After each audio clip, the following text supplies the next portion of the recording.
এইটো যে টেষ্টি কিটচেনলৈ স্বাগত জনাই আজি ৰেচিপি লৈ আহিছোঁ হাঁহৰ মাংস। এই হাঁহৰ মাংস বনাবৰ কাৰণে মই হাঁহ এটা আনি কাটি বাছি সুন্দৰকৈ চাফা কৰি লৈছোঁ। তাৰপিছতে যেহেতু কোমোৰাৰে সৈতে বনাম গতিকে এয়া এটা কোমোৰা লৈছোঁ, এটা কোমোৰা ল'লোঁ। তাৰপিছতে এয়া চাওক কেইটামান আলু ল'লোঁ, অকণমান আদা লৈছোঁ, অকণমান নহৰু, কেইটামান নহৰু লৈছোঁ আৰু কেইটামান পিঁয়াজ লৈছোঁ। এয়া গোটেইখিনি মই সুন্দৰকৈ কাটি কুটি লওঁ। এতিয়া এই জালুক কেইটামান লৈছোঁ, গোটা জালুক কেইটামান লৈছোঁ। এই গোটা জালুক কেইটা মই আদা নহৰু আৰু গোটা জালুক একেলগে সুন্দৰকৈ পেষ্ট কৰি লওঁ। আৰু আপোনালোকে এই মোৰ চেনেলটো please subscribe my tasty kitchen, আৰু আপোনালোকে ভিডিঅ'টো পহিলাৰ পৰা শেষলৈকে চাব দেই, কাৰণ ষ্টেপ বাই ষ্টেপ দিয়া যায়, তেতিয়াহে ধৰিব পাৰিব কেনেকৈ ৰন্ধা যায়। এতিয়া ব'লক সেইটো চাবৰ কাৰণে কিটচেনৰ মাজলৈ সোমাই যাওঁ। এতিয়া এই মছলাখিনিৰ লগতে মই নিমখ আৰু হালধি অলপ এড কৰি দিম। ইয়াতে অলপ নিমখ দিলোঁ আৰু অকণমান হালধি ইয়াতে দি দিম। এয়া চাওক ইয়াতে অলপমান হালধি দিলোঁ, দি পেলাই এতিয়া এইটো সুন্দৰকৈ সানিম। ইয়াতে অকণমান মাষ্টাৰ্ড অইলো দি দিলোঁ। এতিয়া সানিম। দেখিছেনে ইয়াতে চব আছে, আদা নহৰু জালুক জিৰা জলকীয়া গুড়ি মিঠাতেল নিমখ হালধি গোটেইখিনি ইয়াতে মই একেলগে সানি ল'লোঁ। ইয়াৰে মছলাৰ আধাতকৈ কম ইয়াতে দি অলপ তেনেকৈ সানি পেলাই অত্যন্ত সময় এয়া চাওক দিলোঁ। এটা মাষ্টাৰ্ড অইল আৰু অলপ দি দিছোঁ ইয়াতে, এয়া দেখিছে নহয়।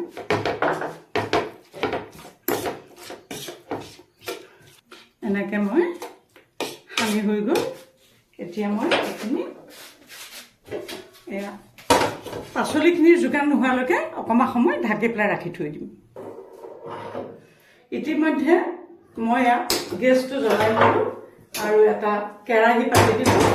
দি পেলাই তাতে এই কোমোৰাখিনি চাওক, এই কোমোৰাখিনি যে কাটি লৈছিলোঁ, কেৱল এই কেৰাহীটোত মই কোমোৰাখিনি আৰু কাটি লোৱা এইখিনি চাওক, কাটি লোৱা আলুখিনি একেলগে বহাই এইটো মই সিজিবলৈ দিম। আলু আৰু কোমোৰাটো একেলগে মই সিজাই লওঁ।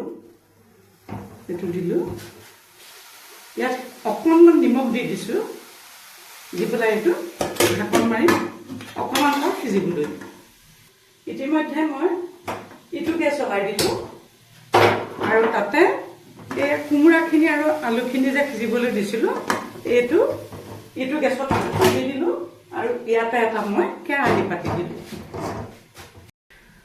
কেৰাহীটো গৰম হোৱাৰ লগে লগে মই ইয়াত মাষ্টাৰ্ড অইল অলপ দি দিছোঁ মাংসখিনি ভাজি ল'বৰ কাৰণে। ইয়াতে এই কাটি থোৱা পিঁয়াজখিনি পেলাই দিম আৰু অলপমান ভাজি দিম।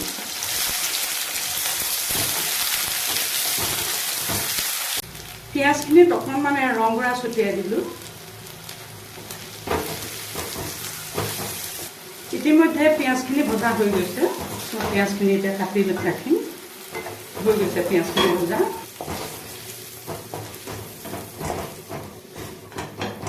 মাষ্টাৰ্ড অইল অলপ দি দিলোঁ। ইয়াতে শুকান জলকীয়া এটা পেলাই দিলোঁ আৰু তাতে এয়া মাংসখিনি যে মঠি থৈছিলোঁ সানি থৈছিলোঁ ইয়াতে বহাই দিলোঁ।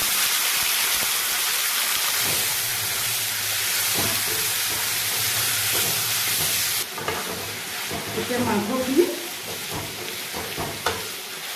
এলৰা মৰাৰ পিছতে অকণমান ঢাকি পেলাই ৰাখিম আৰু মাজে মাজে এবাৰ দুবাৰ লৰাই দি 3 মিনিটমান ৰাখি দিম এনেকৈ ভাজি। ইতিমধ্যে এয়া কোমোৰাখিনিও সিজা হৈ গৈছে। এয়া কোমোৰা আৰু আলু চাওক কি সুন্দৰ জহা কোমোৰা, খুব সুন্দৰ গোন্ধাইছে, মানে জহা কোমোৰাৰ গোন্ধ আৰু একদম জহা বৰ সুন্দৰ গোন্ধাইছে। এই আলু আৰু জহা কোমোৰাটো কেৱল অকণমান নিমখ দিয়ে সিজাইছোঁ দেই, তাত আৰু বেলেগ একো দিয়া নাই। অকণমান লাগে আৰু 2 মিনিটমান মই এনেধৰণে সিজাই লাগে তেতিয়াই মাংসটোৰ তেলটো এৰি দিব আৰু তেলটো এৰি দিয়াৰ লগে লগে এই চটচটকৈ ফুটিব ফুটিলে গম পাই যাম যে মাংসটো ইতিমধ্যে বটা হৈ গৈছে আৰু অকণমান পৰা দিয়ে এয়া চাওক মাংসৰ তেলটো এৰি দিছে এয়া তেলটো ওলাই আহিছে আৰু মাংসটো এয়া চটচটকৈ ফুটিছে তাৰমানে ইতিমধ্যে মাংসটো ভজা হৈ গৈছে এই কোমোৰা আৰু আলুটো যে সিজাইছিলোঁ সেইটো ইয়াতে লাহেকৈ ঢালি দিছোঁ কি সুন্দৰ হৈছে দেখিবলৈকে কোমোৰা আলু আৰু মাংস কোমোৰা দি বনাই খোৱা মাংসৰ সোৱাদেই বেলেগ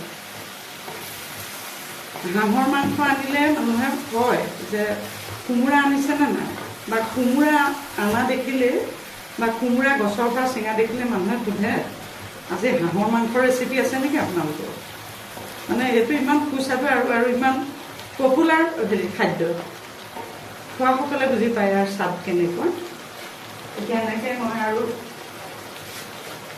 অকণমান সিজিবলৈ দিম সুন্দৰকৈ ইতিমধ্যে মাংসখিনি সুন্দৰকৈ হৈ গৈছে ভাজা হৈ গৈছে ইয়াতে মই এতিয়া কি কৰিম জোখমতে অলপ পানী দিম এয়া চাওক এতিয়া জোলৰ ঠাইৰে মই পানী দিছোঁ আৰু মাংসটো অলপ সিজিবলৈও অলপ পানী দি দিছোঁ অলপ সৰহকৈ পানী দিছোঁ আৰু এই ৰাখি থোৱা মছলাখিনিৰ অলপমান মই ইয়াতে মানে বাকীখিনি মছলাখিনি মই ইয়াতে পেলাই দিলোঁ এতিয়া মই এনেকৈয়ে 5 মিনিটমান সময় এনেকৈ ঢাকি সিজিবলৈ দিম ইতিমধ্যে এয়া জোলখিনি চাওক সুন্দৰকৈ কালাৰ উঠি গৈছে প্ৰস্তুত হৈ গৈ আছে এতিয়া মই কি কৰিম ইয়াতে এয়া চাওক ভাজি যে থৈছিলোঁ পিঁয়াজখিনি এই পিঁয়াজখিনি মই ইয়াতে লাহে লাহে দি দিম দেখিছেনে পিঁয়াজখিনি ইয়াতে মই দি দিলোঁ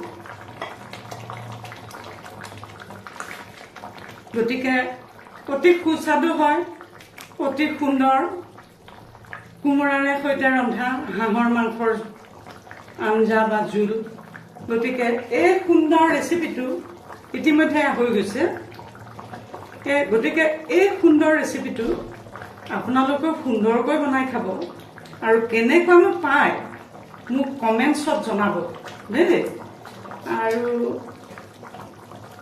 গেছ অফ কৰি দিলোঁ আৰু এটা নতুন ৰেচিপি লৈ মই আহিম বুলি আপোনালোকক আজি জনালোঁ